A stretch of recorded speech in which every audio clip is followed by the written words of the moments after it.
Hello, readers. Today we are going to begin our first chapter read aloud with The Miraculous Journey of Edward Tulane by Kate D. Camillo.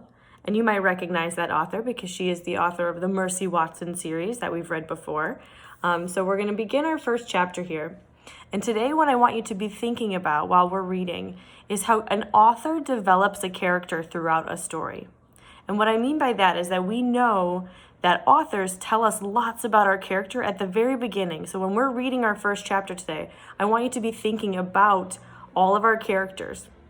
And I want you to be thinking especially about Edward and what our author tells us about him on the outside. What does he look like? All those different types of things. But also, what about on the inside? What kind of a character is he? So be thinking about that as we begin reading today. Here we go. We have our first picture in front of chapter 1 here. And we have a picture of this kind of really pretty pocket watch. And I wanted to share with you because I have one really similar. It opens when you push that top piece in, and there's a really beautiful clock on the inside. And the way that you wind it is you turn this little knob here and it turns the hands on the watch. So this is a really similar little pocket watch that I wanted to share with you that I would have brought to school. So keep a lookout for that pocket watch too. Once in a house on Egypt Street, there lived a rabbit who was made almost entirely of china. He had china arms, china legs, china paws, and a china head, a china torso, and a china nose. His arms and legs were jointed by wire so that his china elbows and china knees could bend, giving much freedom and movement. His ears were made of real rabbit fur, and beneath the fur there were strong, bendable wires, which allowed the ears to be arranged in poses that reflected the rabbit's mood: jaunty, which means lively, tired, and full of ennui, which means he could be really bored. His tail, too, was made of real rabbit fur and was fluffy and soft and well-shaped. The rabbit's name was Edward Tulane, and he was tall. He measured almost 3 feet from the tips of his ears to the tips of his feet, and his eyes were painted a penetrating and intelligent blue. So we've heard a lot about what he looks like. So for a second, I want you to take a moment and pause and picture him in your mind. Use what you know about from the front cover, what we just learned about his blue eyes, his tall ears. Okay. In all, Edward felt himself to be an exceptional specimen. Only his whiskers gave him pause. They were long and elegant, as they should be, but they were of uncertain origin. Edward felt quite strongly that they were not the whiskers of a rabbit. Whom the whiskers had belonged to before, what unsavory animal, was a question that Edward did not think about for too long. He preferred, as a rule, to not think unpleasant thoughts. Edward's owner was a 10-year-old, dark-haired girl named Aileen Tulane, who thought almost as highly of Edward as Edward thought of himself. Each morning, after she dressed for school, Aileen dressed Edward. The china rabbit was in possession of an extraordinary wardrobe of handmade souk silks, custom shoes made from the finest leather and designed specifically for his rabbit feet, and a wide array of hats equipped with holes so that they could easily fit over Edward's large and expressive ears. Each pair of pants had a small pocket for Edward's gold pocket watch. Aileen wound his watch for him each morning.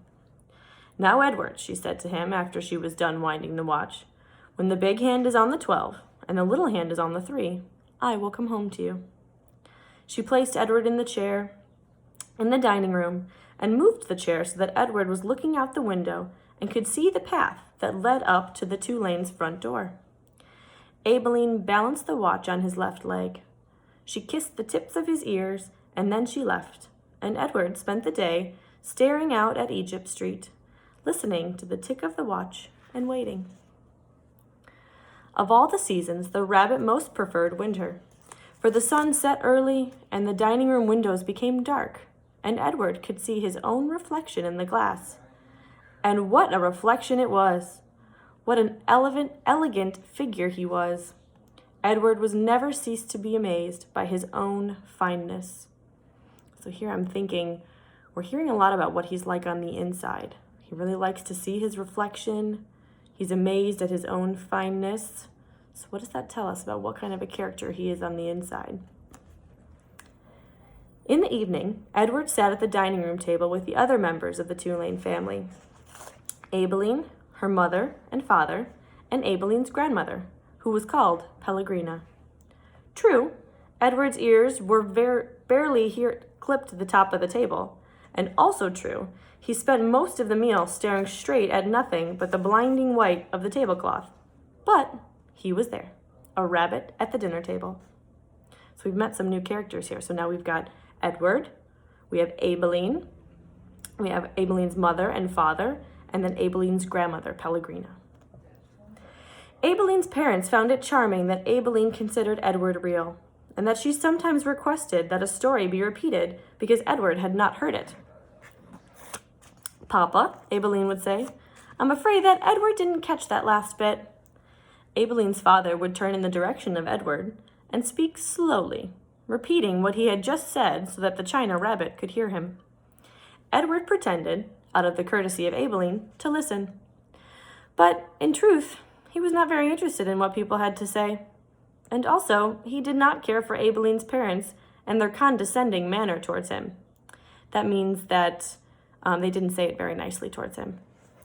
All adults, in fact, condescended towards him. Only Abileen's grandmother spoke to him as Aibileen did, as an equal. Pellegrina was very old. She had large, sharp nose and had bright black eyes that shone like stars. Got a good picture of her, too. Picture her in your head. It was Pellegrina who was responsible for Edward's existence. It was she who had commissioned his making. She who had ordered silk suits and the pocket watch, his jaunty hat and his bendable ears, his fine leather shoes and his jointed arms, and all the craftsmen from her native France. It was Pellegrina who had given him as a gift to Aibileen on her 7th birthday. And it was Pellegrina who came each night to tuck Aibileen into her bed, and Edward into his. Will you tell us a story, Pellegrina? Aibileen asked her grandmother each night. Not tonight, lady, said Pellegrina. When? Asked Aibileen. What night? Soon, said Pellegrina. Soon there will be a story. And then she turned off the light, and Edward lay in the dark of the bedroom. I love you, Edward, Aibileen said each night after Pellegrina had left. And she said those words, and then she waited, almost as if she expected Edward to say something in return. But Edward said nothing. He said nothing because, of course, he could not speak. He lay in his small bed next to Aibileen's large one, and he stared up at the ceiling, listening to the sound of her breath entering and leaving her body, knowing that soon she would be asleep. Because Edward's eyes were painted on, and he could not close them, he lay awake. Sometimes, if Aibileen put him into his bed on his side, instead of on his back, he could see through the cracks in the curtains and out into the dark night. On clear nights, the stars shone, and their pinprick light comforted Edward in a way that he could not quite understand. Often, he stared at the stars all night, until finally they gave way to the dawn. All right, readers, that's the end of chapter 1. So we've learned a lot about Edward, a lot about what he's like on the inside, what we learned about him on the outside, what he looks like. So what I'd like you to do today is that I would like you to tell me those two things. Describe Edward. What does he look like? What do you picture in your mind? And then what is he like on the inside? What kind of a character is he? And if you really want to go for an extra challenge, you can tell me what parts of that chapter, what in the story tells you what he's like on the inside. I can't wait to see what you share.